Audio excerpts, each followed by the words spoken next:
பரிசுத்த நாமத்துக்கு ஸ்தோத்திரம். இன்றைய தினத்துக்கான தேவனுடைய வார்த்தையானது எரேமியா 31ஆம் அதிகாரத்திலே அந்த 14வது வசனத்தினுடைய கடைசி பகுதி வாசிக்கும் பொழுது, என் ஜனங்கள் நான் அளிக்கும் நன்மையினால் திருப்தி ஆவார் என்று கர்த்தர் சொல்கிறார். என் ஜனங்கள் நான் அளிக்கும் நன்மை. ஆகிய நாட்களில் தேவன் அளிக்கிற, தேவன் கொடுக்கிற நன்மைகள், தேவனிடத்திலிருந்து வரக்கூடிய நன்மை எல்லாமே அது நம்முடைய வாழ்க்கையிலே ஒரு திருப்தியாக இருக்கும். அதாவது நன்மை என்பது எல்லாருடைய வாழ்க்கையில் நடக்கிற ஒரு காரியம்தான், நல்ல காரியம்தான் நடக்கிறது.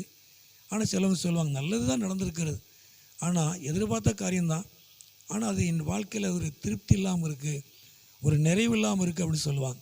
சிலவங்க சொல்ல நான் கேட்டிருக்கிறேன். ஆனால் தேவன் கொடுக்கிற நன்மை, தேவனிடத்திலிருந்து வரக்கூடிய நன்மை எல்லாமே அது நமக்கு திருப்தியாக இருக்கும். கர்த்தர் உங்களுக்கு கொடுக்கிற நன்மை, தேவனிடத்தில் வரக்கூடிய நன்மை எல்லாமே அது உங்கள் வாழ்க்கையில் ஒரு திருப்தியை கொண்டு வரும். அது உங்களுக்கு மனநிறைவாக இருக்கும். தேவன் என்றைக்குமே மனநிறைவான நன்மைகளை கர்த்தர் தருவார். நிறைவில்லாத நன்மைகள் அல்ல. தேவன் கொடுக்கிற எல்லா நன்மைகளும், தேவன் செய்கிற எல்லா நன்மையான காரியங்களும் அது உங்களுக்கு திருப்தியாக இருக்கும், ஒரு மனநிறைவாக இருக்கும். கர்த்தர் நாமத்துக்கு மகிமை உண்டாவதாக. அதே போல் ஏசாயாவில் கூட 58 கூட நம்ம வாசிக்கிறோம். அந்த 11 கர்த்தர் நித்தமும் நடத்தி மகா வறட்சியான காலங்கள் ஆத்துமாவை திருப்தியாகி. அதாவது கர்த்தருடைய நடத்துதல் ஒரு திருப்தியாக இருக்கும்.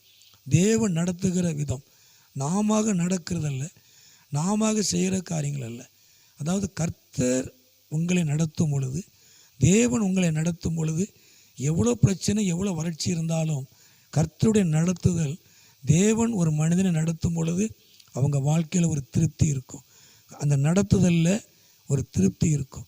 அப்போ கர்த்தரிடத்தில் வரக்கூடிய நன்மை, அவர் நடத்துகிற நடத்துதல் நம்முடைய வாழ்க்கையில், உங்கள் வாழ்க்கையில் ஒரு திருப்தியை கொண்டு வரும்.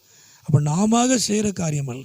கர்த்தர் மனிதனை நடத்தும் பொழுது எவ்வளோ வறட்சி, எவ்வளோ பிரச்சனைகள், எவ்வளோ போராட்டங்கள், எவ்வளோ தடைகள் இருந்தாலும் அவைகளுக்கு நடுவில் கர்த்தர் நடத்தும் பொழுது அது உங்களுக்கு திருப்தியாக இருக்கும், ஒரு மன நிறைவாக இருக்கும்.